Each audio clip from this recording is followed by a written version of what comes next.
네, 하나님 말씀 마가복음 10장 17절에서 22절 말씀 읽어드리겠습니다.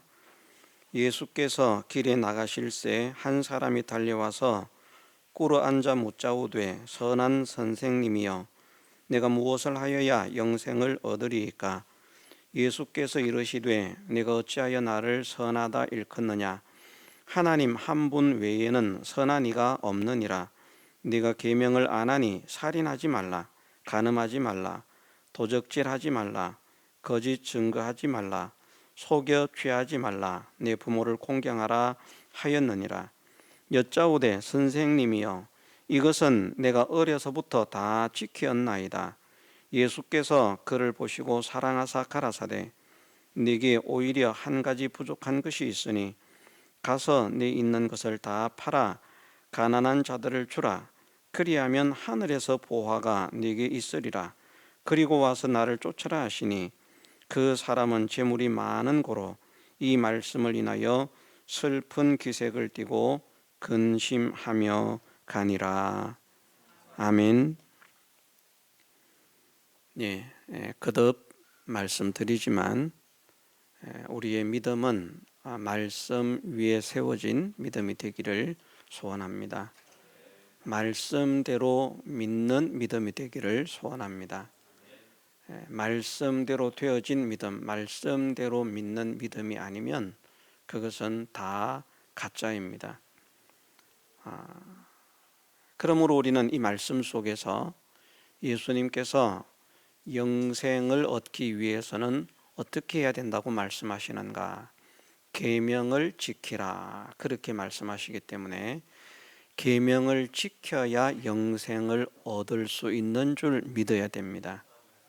영생을 얻는다는 것은 구원의 상급을 얻는 것인데 구원의 상급은 우리가 만드는 것 아니고 하나님께서 우리를 구원시키실 때 온전한 구원의 상급을 다 주셨다고 해놓고 왜 계명을 지켜야 구원의 상급을 얻는다고 그렇게 말을 합니까? 그건 틀린 말이 아닙니까?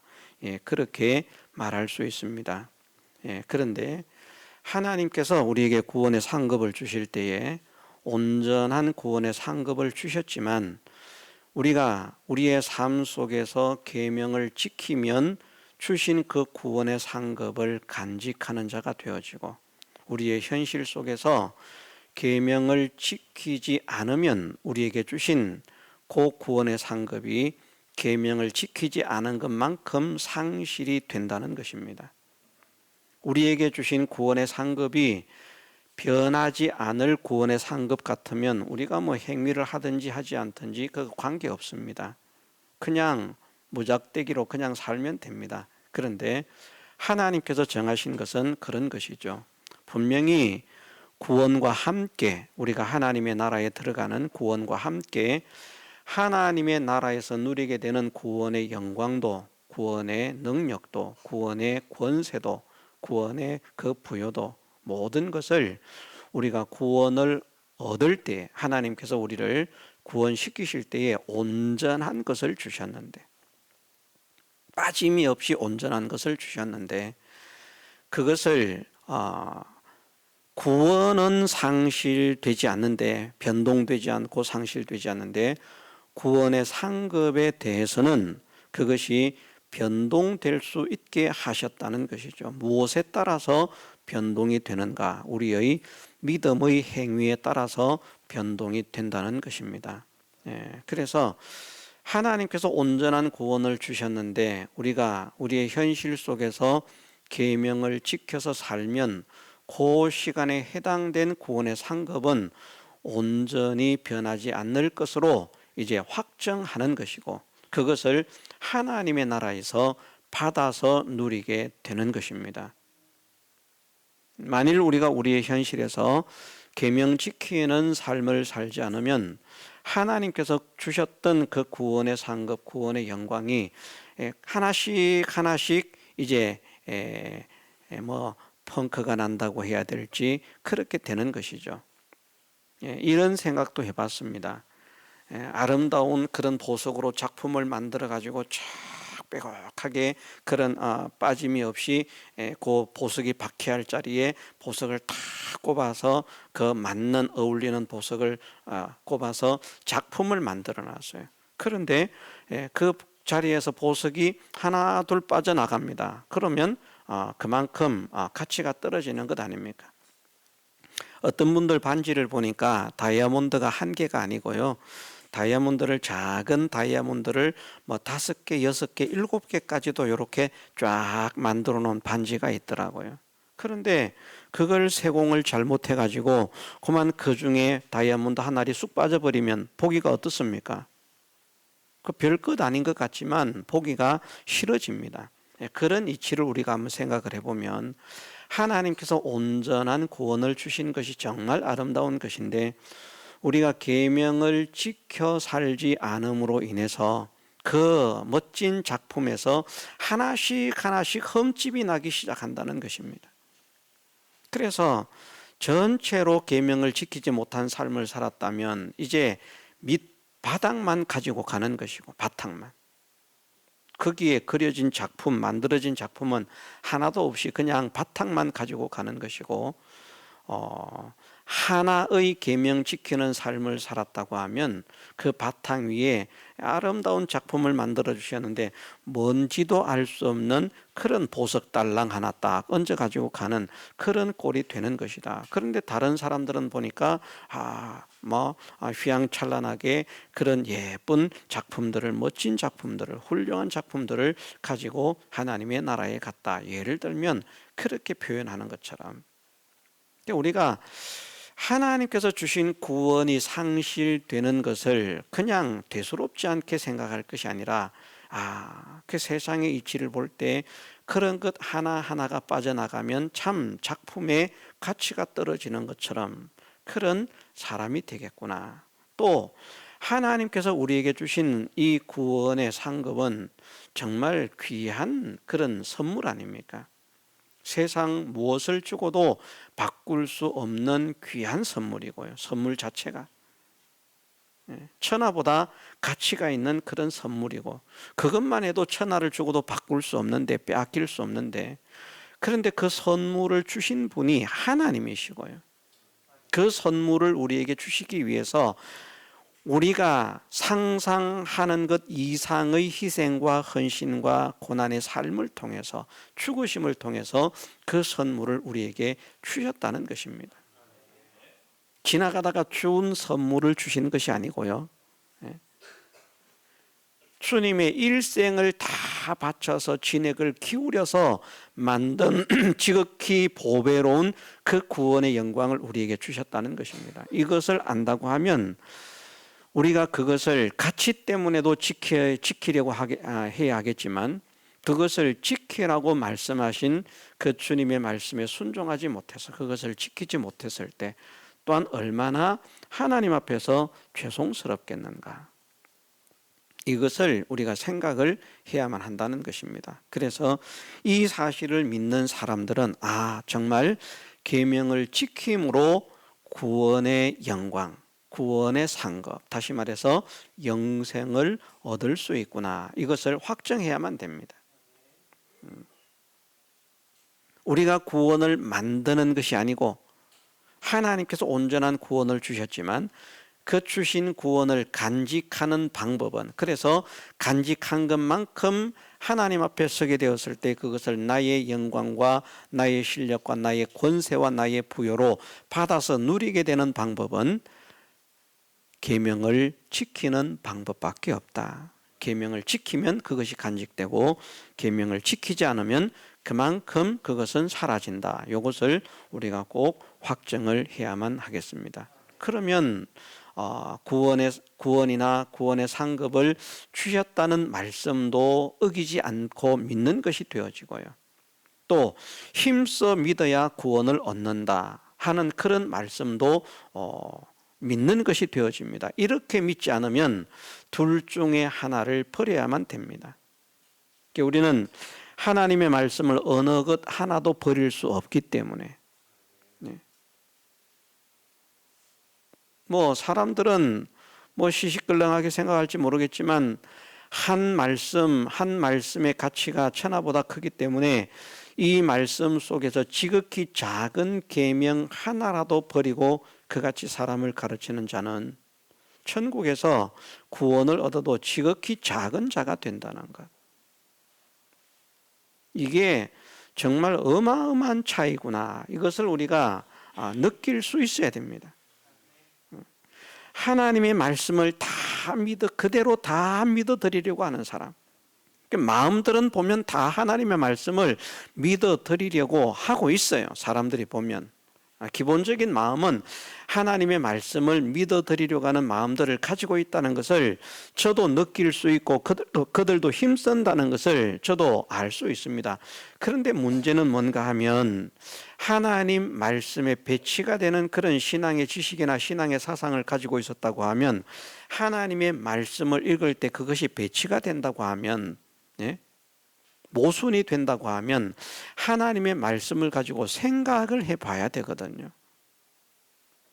나는 지금까지 이런 지식과 이런 사상을 가지고 하나님을 믿는다고 했는데 말씀에 이런 말씀이 있네. 그러면 나는 지금까지 내가 가진 지식이 정말 바른 지식인가 바르지 못한 지식인가 하는 것을 심각하게 고민하고 하나님의 말씀으로 살필 수 있는 그런 사람이 되어야만 하거든요. 그런데 하나님 말씀을 믿기를 원하는 마음도 가지고 있고 하나님 말씀을 믿으려고 나름대로 노력도 하고 애를 쓰는데 어디에서 문제가 되는가 하면 자기가 가지고 있는 지식과 하나님의 말씀이 걸림이 될 때 자기의 지식을 하나님 말씀 앞에 내려놓지 못한다는 겁니다. 그게 문제라는 거예요. 내려놔야 되는데 우리는 이 자세를 우리 생명 다하는 그날까지 버리지 않아야 됩니다. 그래야 참 믿음의 길을 갈 수 있는 것이지 뭐 훌륭한 사람이 말했다고 그 사람이 한 말은 참말이다. 그럼 성경은요? 훌륭한 사람은 사람이고 성경은 하나님의 말씀입니다.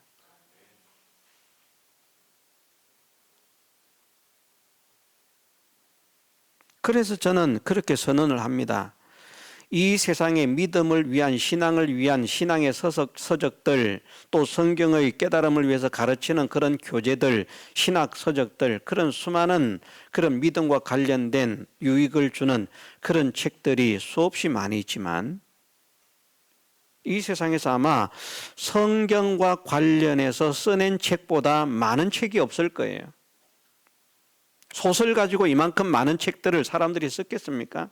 불경을 가지고 그만큼 많은 책을 썼겠습니까? 그렇지 않습니다. 이 간단한 성경을 가지고 수많은 사람들이 수많은 논문과 수많은 그런 신앙 서적과 수많은 설교록과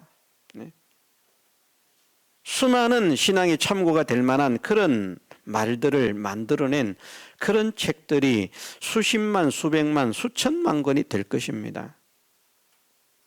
그런데 그 수천만 권이라고 한다고 할지라도 수천만 권의 주석이나 설교록이나 성경 교재나 그 어떤 것이든지 제가 만든 교재도 포함됩니다.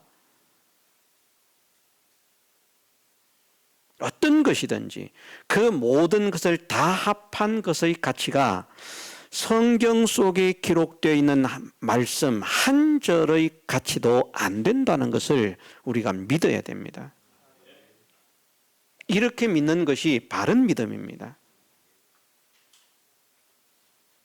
그래서 사람들이 한 말이 성경과 일치가 될 때에는 아멘으로 영접을 하면 되고요. 성경과 배치가 될 때에는 반대가 될 때 모순이 될 때에는 그것을 하나님 말씀을 살펴서 아니면 모순된 그 말씀이 또 다른 어떤 진리를 말씀하고 있는 것인지 아니면 내가 알고 있는 이 지식이 잘못된 것인지 그것을 심각하게 살펴서 바른 진리를 찾도록 하는 사람이 되어야만 한다는 것입니다. 이것을 힘쓰지 않으면 이것을 소망하지 않으면 이런 마음과 이런 신앙의 사상을 가지지 않으면 그는 평생을 믿어도 바른 믿음의 길을 걸어가기가 어렵습니다. 저도 믿음이 좋은 사람이 아닙니다만은 우리 교회에 속해 있는 사람들을 향해서도 들어는 제가 믿음이 없다라고 말을 합니다. 그러면 왜 그렇게 말하는지 이유를 깨달아야만 됩니다. 저는 다른 것을 가지고 믿음이 없다라고 말하지 않습니다. 그 사람의 신앙 사상이 정말 신앙, 성경, 하나님 말씀인 성경을 가지고 옳고 그름을 구별하려고 하는가, 판단하려고 하는가. 그것이 제가 신앙이 있다 없다라고 하는 것을 구별하는 기준입니다. 날고 기어도 말씀에서 벗어나면 그것은 믿음이 아닌 줄 믿어야 됩니다. 성경에 그런 말씀이 있는데 달달 외우면 무슨 소용이 있겠습니까? 이거 많은 사람들이 요절로 외웁니다. 그날에 많은 사람이 이르러 나더러 이르되 주여 주여 우리가 주의 이름으로 선지자 노릇하며 주의 이름으로 귀신을 쫓아내며 주의 이름으로 많은 권능을 행치 아니하였나이까 하리니 그때 내가 저희에게 밝히 말하되 불법을 행하는 자들아 내가 너희를 도무지 알지 못하노니 내게서 떠나가라 하리라. 달달달 외웁니다. 그런데 그 의미를 생각하지 않으면 무슨 소용이 있습니까? 선지자 노릇한다고 되는 것입니까? 귀신을 쫓아냈다고 되는 것입니까? 많은 권능을 행했다고 되는 것입니까? 아닙니다. 법 안에서 법대로 된 것일 때에는 하나님께서 합격이라고 말씀하시지만 불법일 때에는 아무리 훌륭한 결과, 아무리 아름다운 결과, 아무리 위대한 결과가 나타났다고 할지라도 그를 통해서 수천만 명이 복음을 듣는 그런 복음 전파자가 되었다고 할지라도 불법으로 되었으면 그것은 하나님은 말씀하시기를 나는 도무지 알지 못한다. 도무지 알지 못한다. 왜 이걸 가슴에 담지 않습니까? 이게 그냥 아무 생각 없이 그냥 지나칠 말씀입니까? 그렇지 않습니다.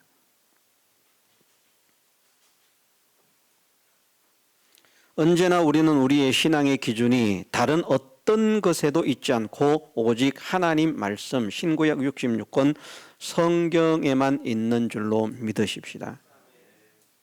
그리고 성경으로만 우리의 신앙을 판단하십시다. 내가 성경대로 된 신앙을 가지고 있는가? 비성경적인 신앙을 가지고 있는가? 그러면서 계명을 지킬 때에 계명만 지킨다고 또 영생이 되는 것이 아닙니다. 왜냐하면 영생을 얻는 것에 대해서 여러 가지로 성경의 여기저기에서 말씀을 하셨거든요. 그러면 그 모든 요소들을 우리는 취합을 해야 한다는 것입니다. 기도도 마찬가지입니다. 죄인이 다르고 악인이 다릅니다. 결과적으로 보면 죄인이지만 불의자가 다르고 죄인이 다르고 그 다음에 악한 사람이 다릅니다. 방향이 다릅니다. 그런데 하나님께서 불의한 자의 기도를 듣지 않으십니다. 죄인의 기도를 듣지 않으십니다. 악인의 기도를 듣지 않으십니다. 그럼 우리가 죄인인 그 요소만 회개하면 됩니까? 죄인의 기도를 듣지 않으신다고 했으니까 죄인 된 요것만 회개를 하자. 그러면 하나님께서 기도를 들으십니까? 다른 것에 걸림이 되어 있는 그것이 해결되지 않으면 여전히 하나님께서 응답하시는 기도의 문제가 해결되지 않는 것입니다. 그래서 하나님께서 받으시는 기도가 어떤 기도인지, 하나님께서 받지 않으시는 기도가 어떤 기도인지 그것을 자세하게 세밀하게 바르게 배우는 것이 그래서 중요하다는 것입니다. 무작대기 기도하는 게 기도가 아닙니다. 제가 이런 말을 해도 귀담아 듣지 않으면 불쌍한 사람입니다. 하루 10시간, 20시간 기도하는 게 중요한 게 아닙니다. 악인이 되어서 20시간 기도하면요, 그러면 그 사람은 헛기도하면서 목만 터져라 시간만 보내는 것입니다. 낭비한 것입니다. 죄를 회개하지 않으면서 20시간을 기도하면 그만큼 허비한 것입니다.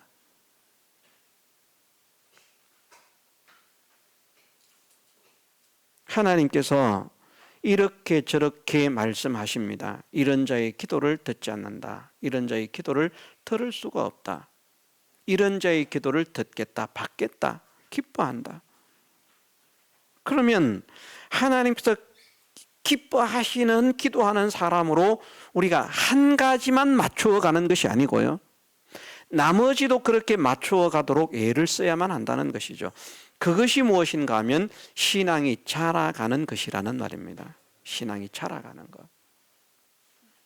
하나님께서 기뻐하실 수 없는 여러 가지 요소를 가지고 기도를 하고 있던 사람이 하나님께서 기뻐하실 수 없는 그 기도의 요소를 하나님 말씀 속에서 발견하고 그 말씀을 들어서 배워서 알므로 인해서 이런 사람이 되면 하나님께서 내가 기도를 해도 하나님이 듣지 않으시는구나. 나는 지금까지 몇십 년을 기도하면서 기도의 여종이라고, 기도의 사람이라고, 기도의 그런 하나님의 종이라고 그렇게 자부하면서 살았지만 남녀노소를 막론하고 하나님께서 기뻐하실 수 없는 그런 기도를 했다면 그 몇십 년 다 헛수고한 겁니다. 그 사람의 기도는 언제부터 진짜 바른 기도가 되는가? 하나님께서 받으실 수 없는 그 요소들을 하나하나 회개해 나가는 사람이 될 때,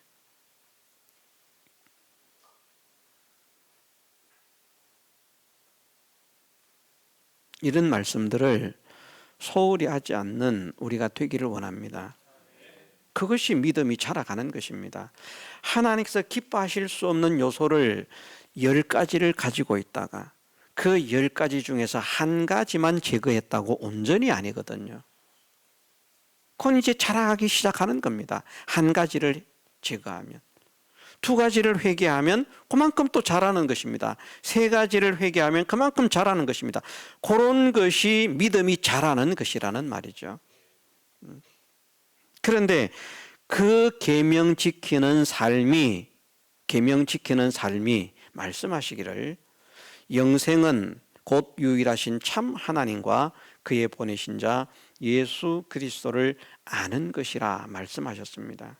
그럼 계명을 지키는데 유일하신 참 하나님과 하나님께서 보내신 예수 그리스도를 알지 못하면 계명 지키는 게 또 소용이 없다는 말입니다.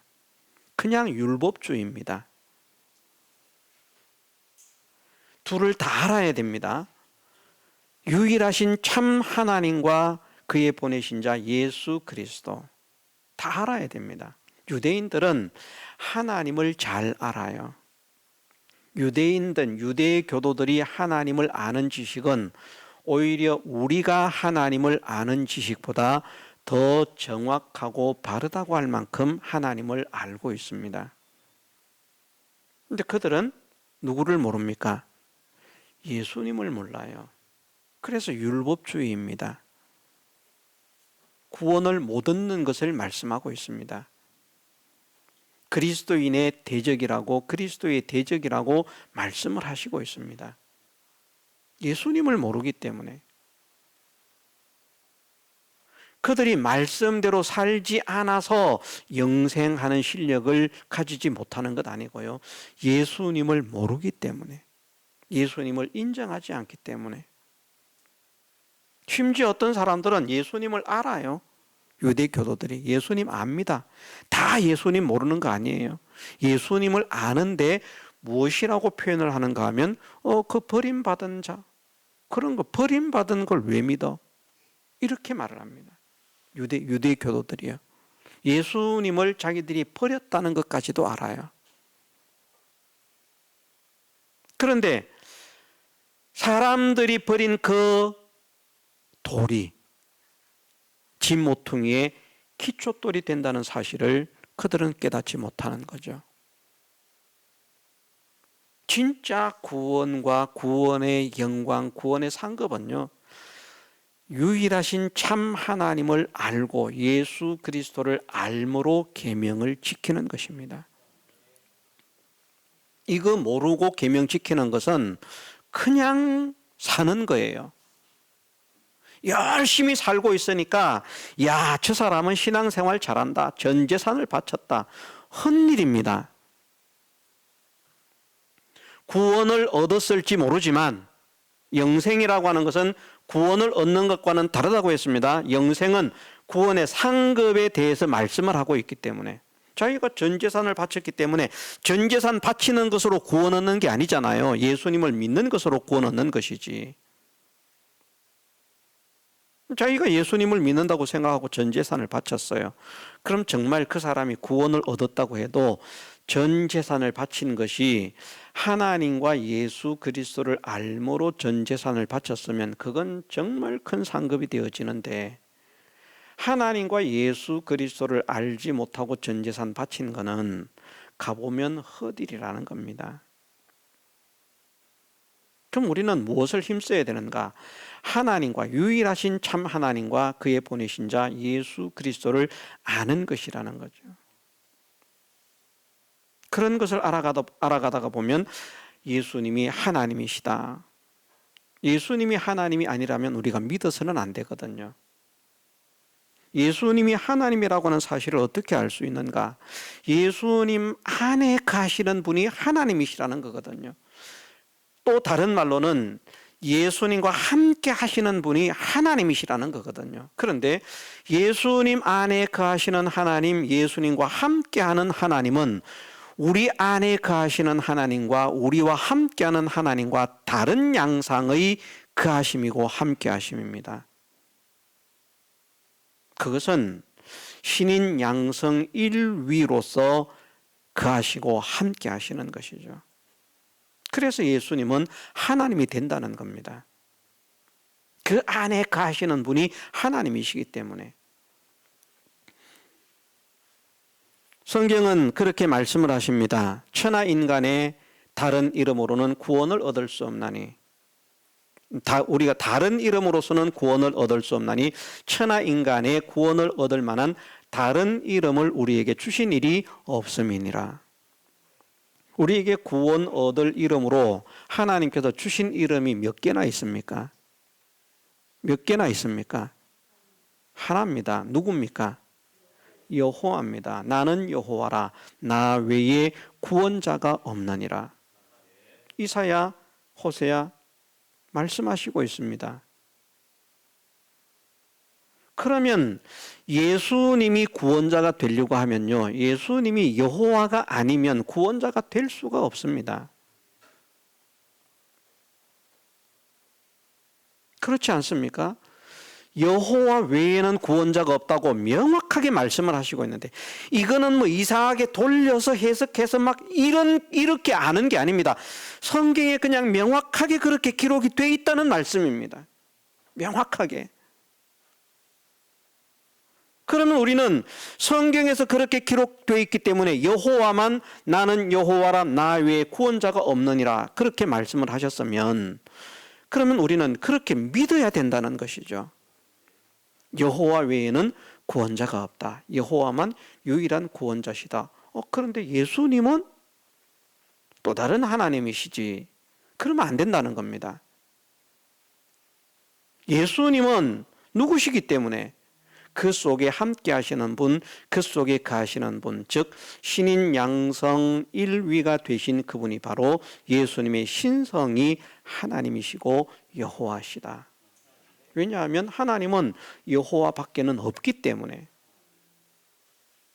그래서 예수님께서 하시는 말씀이 나와 아버지는 하나님이라 말씀하시지 않습니까? 그것은 1위 하나님과 2위 하나님이 하나 되심을, 삼위일체가 되는 증명, 그 삼위일체를 증명하는 말씀이라고 하지만 삼위 하나님의 일체에 함께하심을 증명하는 말씀이 아닙니다. 그것은 나와 아버지는 하나이니라, 신성과 인성의 하나됨을 말씀하시는 것입니다.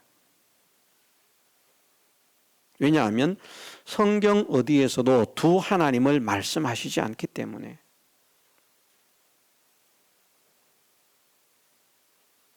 그러면 참 유일하신 참 하나님을 안다는 것은 가장 존귀하신 하나님, 가장 크신 하나님, 가장 능력 있으신 하나님이 한 분밖에 없다는 것을 확실하게 믿는 것이고요. 그 믿음으로 그분의 말씀에 순종하는 것이고요. 그분이 나를 어떻게 사랑하셨는가? 그분이 나를 위해서 무엇을 하셨는가? 그것을 알므로 인해서 그 사랑과 은혜가 깨달아짐으로 인해서 감사하고 감격함으로 계명을 지킨다는 것입니다. 예수님을 아는 것도 마찬가지죠. 예수님을 안다는 것이 예수라고 하는 글자를 안다는 게 아니지 않습니까? 예수님께서 도대체 어떤 분이신가? 예수님의 정착은 도대체 누군가? 왜 우리가 예수님을 믿어야 하는가? 왜 예수님은 하나님을 믿으니 또 나를 믿으라고 말씀을 하시는가? 만일 예수님이 여호와 하나님이 아닌 또 다른 하나님이라면 하나님께서는 말씀하시기를 나 외에 다른 신을 잊게 말라고 말씀하셨는데, 나 외에 다른 신을 알지 말라고 말씀하시는데, 나 외에 다른 신을 믿지 말라고 말씀하시는데, 나 외에 다른 신을 믿는 자들은 멸망을 할 것이라고 말씀을 하시는데, 왜 예수님은 하나님을 믿으니 또 나를 믿어라 말씀을 하시는가? 그것은 예수님을 믿는 것이 곧 아버지를 믿는 것, 하나님을 믿는 것이 되기 때문입니다. 그렇게 될 수 있는 방법은 어떤 방법밖에 없는가? 바로 신인 양성 1위가 되는 방법, 그것밖에는 없다는 것입니다. 그러면서 정말 나를 사랑하셔서 나를 구원하시기 위해서 이 땅에 오셔서 죄인의 모습으로 이 땅에 오셔서, 그것도 정말 낮고 천한 자로 오실 뿐만 아니라 죄인으로 사람으로 오실 뿐만, 죄인된 사람으로 오실 뿐만 아니라 죄인된 사람 중에서도 낮고 천한 자로 오실 뿐만 아니라 그 몸도 정말 볼품이 없는 연약한 마른 땅에서 나온 줄기같이 빼들빼들한 볼품이 없는 그런 몸으로 오셔서 우리의 모든 질고를 짊어지시고 우리를 대신해서 고난을 당하신 그 사랑이 얼마나 큰 사랑인가. 저는 어제 여전도회 나눔을 하는데 옆에서 얼핏 들었습니다. 저는 참 은혜를 받았습니다. 어떤 말에 은혜를 받았는가? 그런 말을 하더라고요. 제가 이름은 말하지 않겠습니다. 세상의 어떤 종교의 다른 신들이 우리를 위해서 그렇게 희생하고 사랑을 먼저 베풀어주는 신이 있느냐? 다 정성을 들이고 그 신들의 도움을 한번 받기 위해서 정한수를 떠놓고 100일 기도를 하고 1000일 기도를 하고 그렇게 해야 겨우 응답해 준다고 그렇게 말하는데, 그것도 진짜 신도 아니지만 말입니다. 사람들이 알고 있는 대로 정말 지극정성으로 정성을 들여야 그 신의 혜택을 받을 수 있다라고 다른 신을 믿는 사람들은 그렇게 말하는데, 우리가 믿는 하나님은 우리가 정성을 들이지 않아도 먼저 우리를 사랑하셔서 우리가 죄인 되었을 때에, 우리가 원수 되었을 때, 이 말은 하지 않았습니다. 제가 덧붙이는 것입니다. 왜? 같은 말이기 때문에. 그분이, 우리의 하나님은 먼저 우리를 사랑해 주시고 다른 신들과 다른 그런 말을 얼핏 들었습니다. 그래서 제가 참 많이 컸다. 많이 컸다. 그런 생각을 할 수 있다는 것이 얼마나 큰 하나님의 은혜인가, 얼마나 큰 하나님의 사랑인가. 그런 것 때문에 우리가 말씀을 순종하는 거예요. 다른 사람들은 복을 받기 위해서 그렇게 지극정성 치성을 드려야 되니까 그래서 발부동을 치면서 애를 쓰지만, 우리는 베풀어 주신 하나님의 크고 놀라우신 사랑을 알기 때문에, 믿기 때문에, 이 사랑을 베풀어 주신 분이 얼마나 높고 귀한 분인 것을 믿기 때문에 이 은혜를 우리에게 주시기 위해서 어떤 희생을 하셨는지, 어떤 것을 통해서 이 선물을 만들어내셨는지 그것을 깨달아 알고 믿기 때문에, 그래서 나는 하나님의 말씀을 순종해야 되겠습니다. 나는 이런 주님의 말씀을 순종하고 싶습니다. 이런 주님의 기쁨이 되고 싶습니다. 그런 마음을 가지고 살아가는 사람이 되는 것이, 그것이 그렇게 계명을 지킬 때 그 계명 지킴은 하나님께서 합격, 합격하고 영원한 상급으로 확정을 하시고 그 나라에서 우리에게 주시지만 열심히 계명 지키는 생활해도요, 이것으로 인한 것이 아니면 다 헛수고라니까요. 그걸 가르치는 말씀이 고린도전서 13장의 말씀 아닙니까? 네. 사랑이 없으면 다 헛일입니다. 그것이 인간적인 사랑입니까? 세 번째 항목을 보니까 인간적인 사랑이 아니라고 하는 것을 알 수 있지 않습니까? 두 번째 항목까지는 인간적인 사랑을 거기에 갖다 댈 수 있겠지만 사람의 방언과 천사의 말을 할지라도 그래, 인간을 사랑하지 않으면 그건 됩니다. 예언하는 능이 있어 모든 비밀을 알고 또 산을 옮길 만한 믿음이 있을지라도 인간을 사랑하는 사랑이 없으면 그것도 됩니다. 그런데 마지막은 놀라운 말씀 아닙니까? 내게 있는 모든 것으로 구제하고, 구제를 위해서 올인한 겁니다. 그 사랑 없이 됩니까?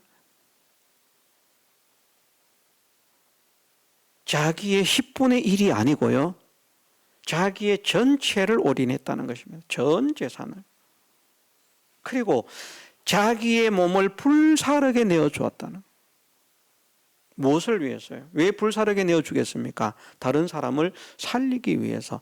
자, 다른 사람을 살리기 위해서 자기의 몸을 불태워 죽이기를 기꺼이 허락했다면 그것이 사랑 없이 되는 것입니까? 내게 있는 모든 것으로 구제하고 내 몸을 불사르게 내어주는 것은 인간적인 사랑입니다. 그러나 그 사랑이 있다고 할지라도 하나님께서 말씀하시는 그 사랑이 없다면 아무 유익이 없다. 얼마나 위대한 일입니까? 그런데 하나님은 아무 소용이 없다. 아무 유익이 없다. 이런 말씀들을 그냥 한 귀로 듣고 한 귀로 흘려 보내야 됩니까? 말씀들이 그런 것입니까? 아니지 않습니까? 우리가 이 말씀들을 보배를 끼워서 목걸이를 만들듯이 쫙 끼워보면요, 정말 이런 오묘하고 절묘한 그런 이치를 말씀하시고 있구나. 우리가 이런저런 신앙으로 이렇게 저렇게 자라가고 변화가 돼야 되겠구나. 그걸 깨달을 수 있게 됩니다. 우리는 믿으십시다. 계명을 지키지 않으면 영생은 자기 것이 되지 않습니다. 다른 말로 계명을 지키지 않으면 구원의 상급은 자기 것이 되지 않습니다. 계명을 지킨 것만큼 구원의 상급은 자기 것이 됩니다. 그런데 계명을 지키는 것도 유일하신 참 하나님과 예수 그리스도를 아는 것으로 계명을 지킬 때 그것이 구원의 상급이 됩니다. 열심히 계명을 지켜도 유일하신 참 하나님과 예수 그리스도를 알지 못하면 그 계명 지키는 것은 다 헛수고입니다. 다 헛수고입니다. 지금 교회들이 그렇게 믿고 있습니다.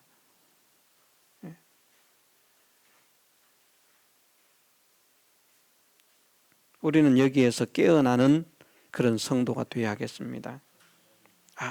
하나님께서 이렇게 크신 분이기 때문에 사랑과 은혜를 허락지 않으셨다고 해도 그 크신 분을 안다면 그냥 존경하고 사랑하고 따르고,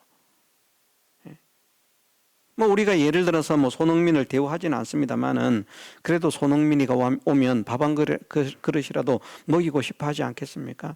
손흥민이가 공 차서 자기 돈 벌어지 나한테 보태준 거 있습니까? 저는 손흥민 때문에 덕 본 거 한 개도 없어요. 그래도 좋아합니다. 잘못됐습니까? 덕 본 거 없는데 좋아한다고?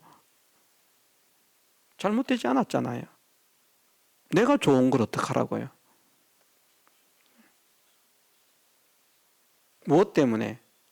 한국 사람이라고? 그렇습니까? 한국 사람이기도 하지만 만일 공을 지지리도 못 찬다면 좋아하겠습니까? 안 그렇잖아요.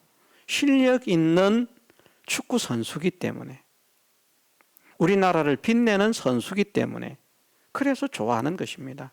왜 김연아를 좋아합니까? 피겨 타는 사람들 다 좋아합니까? 그렇지 않습니다.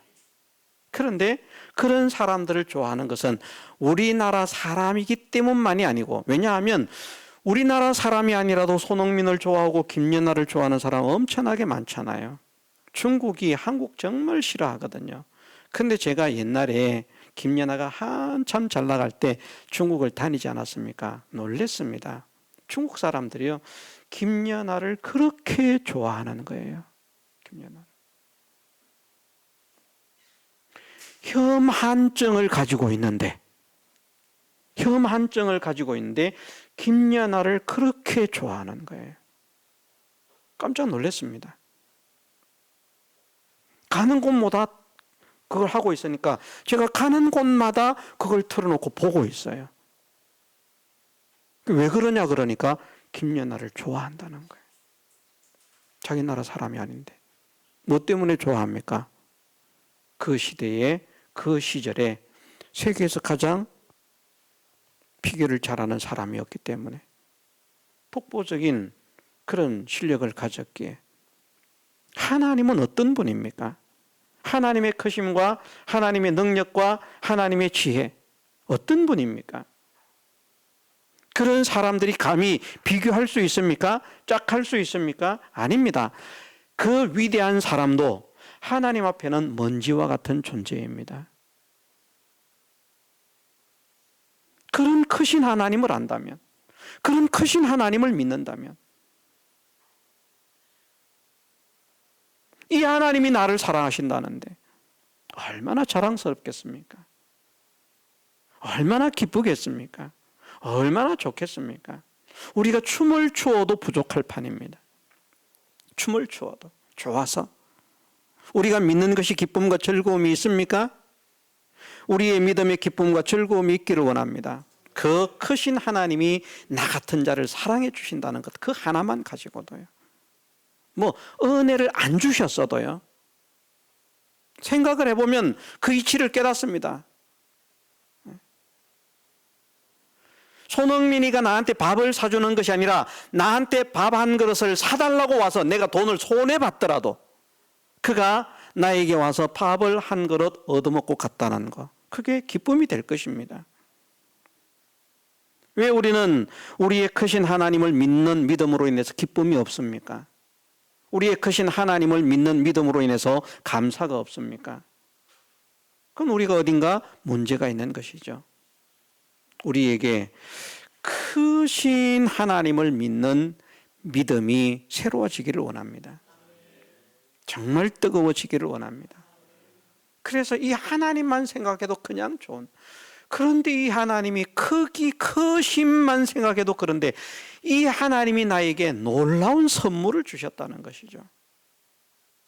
어마어마한 선물을 주셨다는 것이죠. 얼마나 감사가 되는지. 이 구원을 받았는데 왜 우리가 기쁨이 없습니까? 왜 우리가 감사가 없습니까? 몸 아프다고 불평, 뭐가 안 됐다고 불평, 이렇다고 불평, 저렇다고 불평, 조금만 틈나면 불평. 그 큰 구원을 가지고 있다고 하면서 얼마나 병들어 있는지, 영적으로 병들어서 찌들어서 냄새가 나는 지독한 악취를 풍기는 그 크신 하나님께서 나에게 이 귀한 구원을 주신 줄로 믿는다면 우리 마음에는 기쁨이 넘치고 감사가 넘치는 것입니다.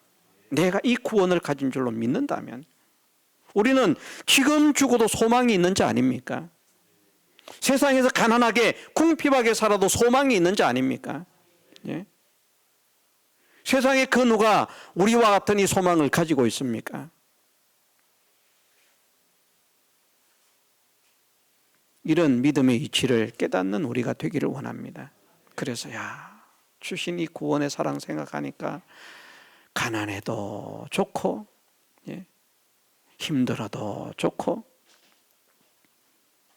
사랑하는 사람과만 함께 있어도 가난해도 좋고 힘들어도 좋아한다는데, 이 큰 구원을 주신 하나님과 함께 하는데 가난하다고 원망이 나온다, 불평이 나온다, 그건 아닙니다. 그렇지 않습니다.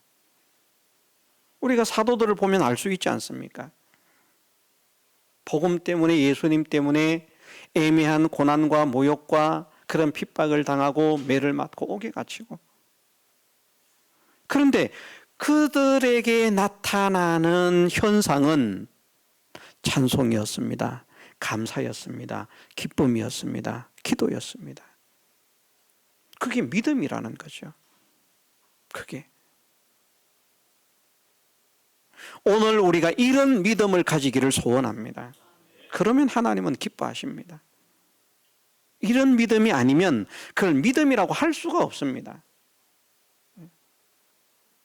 분명히 우리가 아는 대로 용광로를 통과한 금만 정금인데, 그런 믿음이 돼야 되는데, 불로 연단한 금을 사라고 말씀하시는데, 불로 연단한 금을 사지 않으면 가난뱅이라는 말입니다.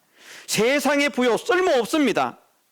세상의 권세 영광 쓸모없습니다. 다 사라지고 다 없어집니다. 그러나 불로 연단한 금은 영원한 부요를 허락하시고, 영원한 부요만 허락하실 뿐 아니라 뭐라고 말씀하셨습니까? 그 믿음으로 사는 것이 주님과 복음을 위해서 투자하는 것과 같거든요.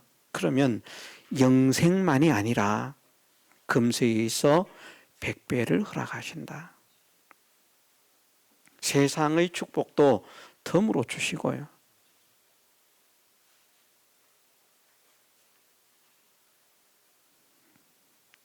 그 선물이 정말 감사한데, 그 선물을 주시기 위해서 주님이 일생을 수고를 해서 그 선물을 만드셨다. 야, 이 선물이 얼마나 가치가 있는 것인가.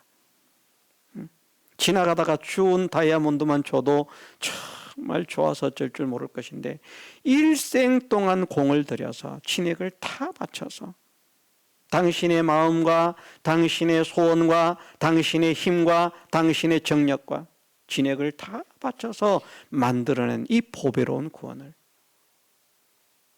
우리가 받은 줄로 믿는다면, 그 믿음으로 인해서 계명을 지킬 때, 그럴 때 우리의 믿음이 하나님 앞에서 참되다 인정을 받고, 그럴 때에 하나님께서 우리에게 주신 구원의 영광이 보존된다는 것입니다. 간단하게 보존되는 것 아닙니다. 이게 얼마나 큰 건데요. 예. 세상에서 월급 10억 받기가 쉽습니까? 얼마나 힘을 써야 되겠습니까? 구원이 어떤 것입니까? 10억, 100억, 1000억 가지고 말을 할 수 있습니까? 그 귀한 구원을, 그 가치 있는 구원을 쉽게 얻을 것이라고 생각해서는 안 됩니다. 정확해야 됩니다. 그래서 우리는 하나님 말씀을 바르게 알고 바르게 배우고 바르게 전하는 것이 중요하다는 것이죠. 우리 교회가 그런 교회가 되게 하옵소서. 이런 교회에 하나님께서 참 구원의 백성들이 몰려들게 하옵소서. 우리와 함께 구원을 얻으며 구원을 누리며 구원을 전하는 그런 일들이 일어날 수 있도록 은혜를 베풀어 주시고, 이 일에 우리가 먼저 선봉장이 되어 쓰임 받을 수 있는 은혜를 허락하옵소서. 우리가 기도하면서 함께 힘써 전진하기를 주님의 이름으로 축원합니다. 다 같이 통성으로 기도드리겠습니다.